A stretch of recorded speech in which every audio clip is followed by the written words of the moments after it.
Well, to the story now, the eThekwini Municipality is under fire for paying the salary of an ANC councillor who is in jail. Musa Nciki has been in custody for almost a year now. He was arrested for allegedly killing his predecessor, Musa Nciki. The DA is calling for the immediate cessation of payments. Let's discuss this further now with ANC's eThekwini Regional Secretary, Musa Nciki. Thank you so much, Musa, for your time, and a very good morning to you. I mean, first of all, the big question will be, how did this happen? How was this missed? I wonder if it was a mistake or something that was actually deliberately done by taking money from the municipality and paying it to somebody who's incarcerated. No, thank you so much. Good morning to you and your listeners.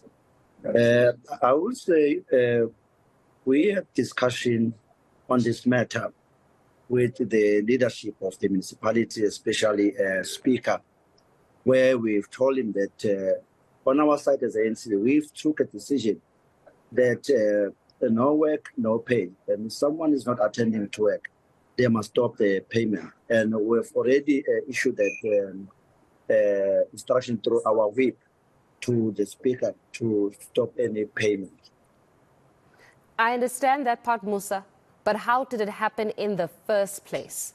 You should not have a situation, surely, where somebody is incarcerated, serving a sentence, and yet they are being paid by the municipality. Had the whistle not been blown on this matter, I wonder if payments would have still been continuing.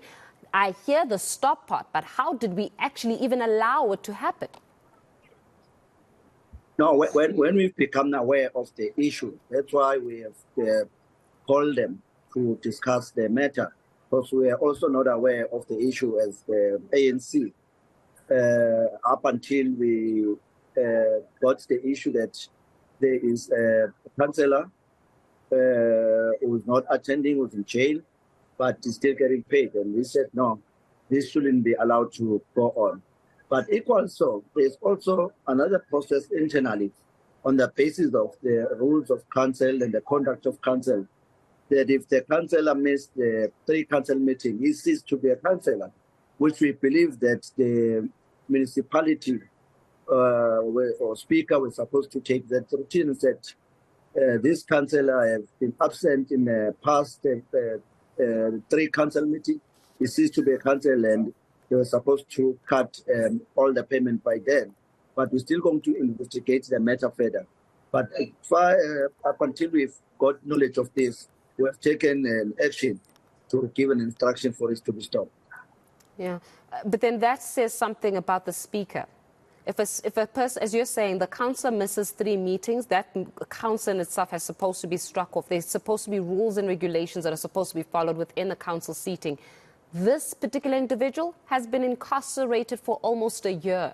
That would either mean 2 things. A, that the Speaker was not doing their job diligently, where the red flag was supposed to be raised, 3 meetings missed already, or B, the Speaker of Council allowed this to happen because a person who's been incarcerated for almost a year is still receiving a salary. We know what the rules of council are, and yet clearly here in this case, the rules were not followed.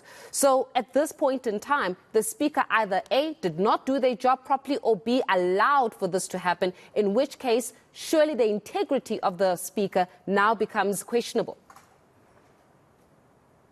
I think we need to be given a chance to do further investigation. Then we'll be able to be at the right position to respond into that one.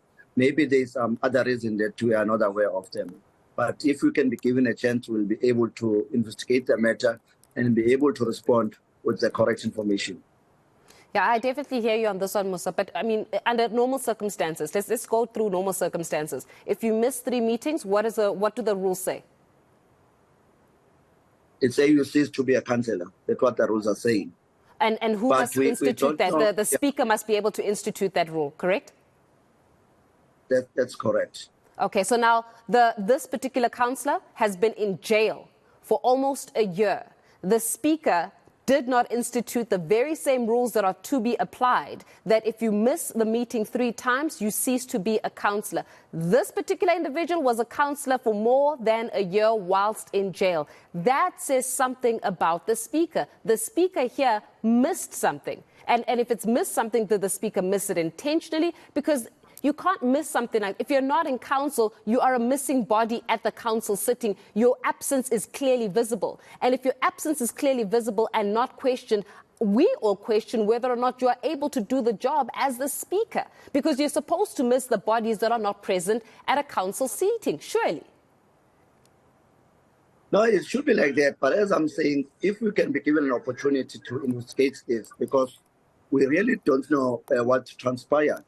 Maybe it may happen that someone has sent some doctor's leave or whatever, but we need to look into the matter and come up with an informed information once we investigated the matter. How long is it going to take to investigate? Not even a week, because we'll want all the relevant information and get the information why this was never been done. Then we'll need to get a response. Then we'll be able to do a determination between when we've got the information before us. Then we can do the determination of what happened, who went wrong, who did wrong, and move forward. And if it's found that the speaker did wrong, will you then be putting forward a motion of no confidence against the speaker? No, there's other way of managing the consequences besides the vote of no confidence.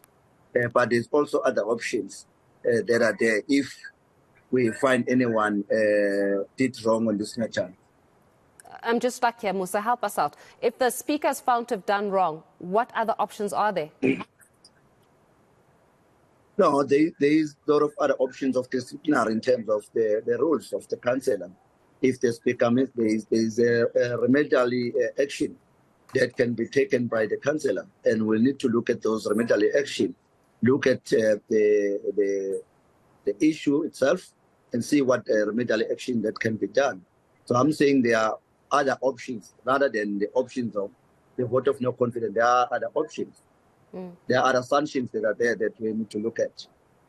And in the meantime, Musa, has payment now completely ceased to be paid to this particular councillor who's been incarcerated? It's all stopped now. I want to believe so, because we have gave that instruction. I want to believe so. But those will be the part of the investigation that we'll be doing if it's still happening, because we have made the decision on that one. Okay, but you still do not know? I cannot be 100% saying, yes, I know, but we have issued the instruction to stop all the payment of the councillor that is incarcerated. Got you. Musa, we have to leave it here for this morning, but much appreciated for your time, Musa Nciki. There's an ANC regional secretary, obviously, speaking about this payments that have been made to a councillor who is currently incarcerated for almost a year now.